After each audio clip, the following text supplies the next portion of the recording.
So this video is going to be a supplement to the IAG AOS Street Series install guide. And this is going to be specific to the 2011 to 2014 WRX. There's a few differences that they don't really tell you about in the install guide for the GR 2011 to 2014 chassis.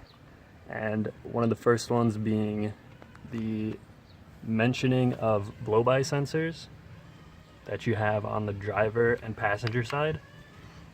And what they tell you to do for the one that they mention that's underneath the intercooler is disconnect it and then put the jumper pin inside to the sensor and tape it up.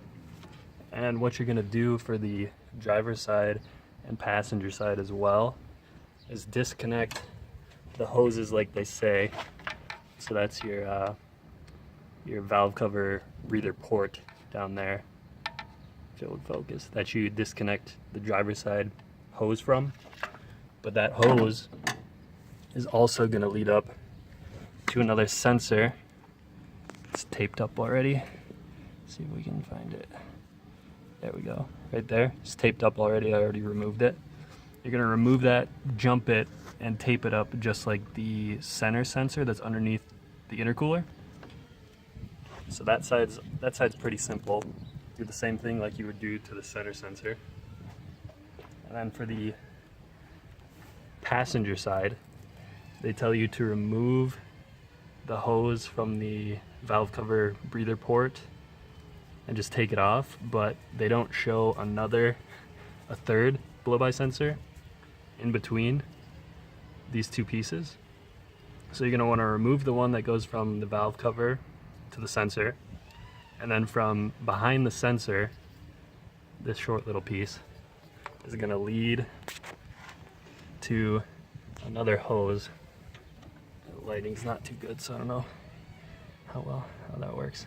There's going to be another hose, this one right here, that short piece behind the blow-by sensor leads to. You're going to remove that too. For reference, here's your turbo flange where the intercooler sits. Right in front of that, towards the front of the car, you have the crossover pipe that they mention later in the instructions. So you're going to remove